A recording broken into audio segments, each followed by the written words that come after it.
నమస్కారం గురువు గారు. నమస్కారం అండి. శుభం వ్యాధం. మీకు ముందుగా సంతోషం. క్రోధినామ సంవత్సరం శుభాకాంక్షలు. సంతోషం అండి. అందరికీ కూడా ప్రేక్షకులందరూ కూడా రోజునామ సంవత్సర శుభాకాంక్షలు. ఈ తెలుగు నూతన సంవత్సరంలో ఎవరెవరికి ఎలాంటి లాభ నష్టాలు ఉన్నాయి, ఆదాయ వ్యయాలు ఎలా ఉన్నాయి, ఇలాంటి వివరాలన్నీ మా కోసం ఒకసారి చెప్పండి. తప్పకుండా అండి. ఇక తదుపరి మనం ఆలోచించేది కర్కాట. కర్కాట రాశి వచ్చేసరికి వీళ్ళకి ఆదాయం చూసే 14 భాగం ఉన్నాయండి. వ్యయం 2 భాగాలు కనబడుతున్నాయి. అంటే ఇది ఒక పెద్ద లాటరీ వాళ్ళకి ఈ సంవత్సరం. కర్కాటక రాశి వారికి.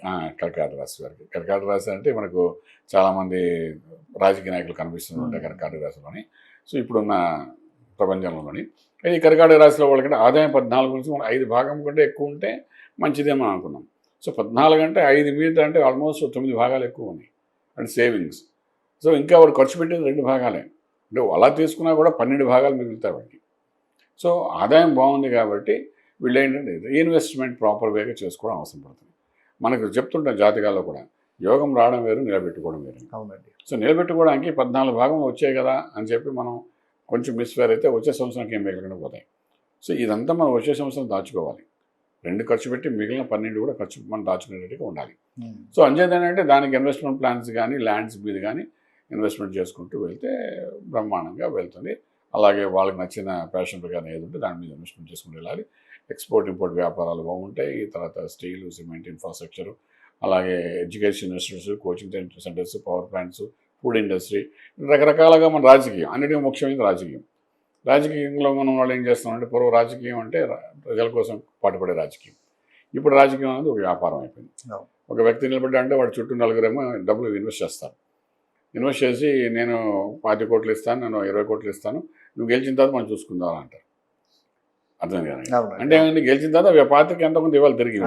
సో ఇది వ్యాపారం కింద లెక్కేస్తాం. రాజకీయం కూడా మనం వ్యాపారం అనుకుందాం. అంతే తప్ప వేరే రకంగా ఆలోచించే అంటే మొహమ్మద్ లెక్క చెప్తున్నాను. సో అలా ఉంటుంది. అలాంటప్పుడు ఏంటంటే ఈ కర్కాటక రాశిలో పుట్టిన వాళ్ళ మీద మనం ఇన్వెస్ట్మెంట్ చేసిన రాజకీయ రంగంలో ఉన్న వాళ్ళని అంటే ఒక ఎమ్మెల్యే గెలుద్దాం అంటే ఇది ఇప్పుడు అన్ని పొలిటికల్ సినారియో మొదలైంది కదా. సో అలా గెలవాలనుకున్నప్పుడు వీళ్ళ మీద ఇన్వెస్ట్మెంట్ చేస్తే బెనిఫిషియల్గానే ఉంటుంది. నష్టపోయేదేమని కూడా ఇంకా అష్టం శని వాటితో సంబంధం లేదు. ఆదాయం ఒక బిజినెస్గా చూస్తే అలా ఉంటాయి. ఓకే, ఆరోగ్య విషయాల్లో ఇబ్బందులు కలుగుతాయి. కర్కాటకానికి అష్టంలో శని ఉన్నాడు, అవన్నీ డిఫరెంట్ థింగ్.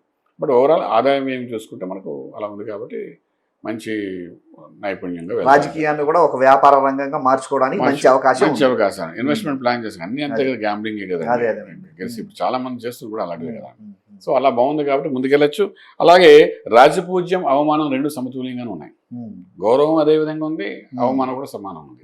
సో అలా ఉన్నప్పుడు అంటే సొసైటీలో న్యూట్రల్గానే వెళ్ళిపోతున్నారు. దాని గురించి మనం ఇబ్బంది పడకలే.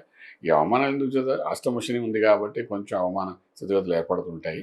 బట్ గౌరవం ఎందుకు పెరుగుతోంది అంటే వీళ్ళు కర్కాటకానికి రాజ్యంలో గురుడు వస్తాడు ఇప్పుడు మే 1 నుండి.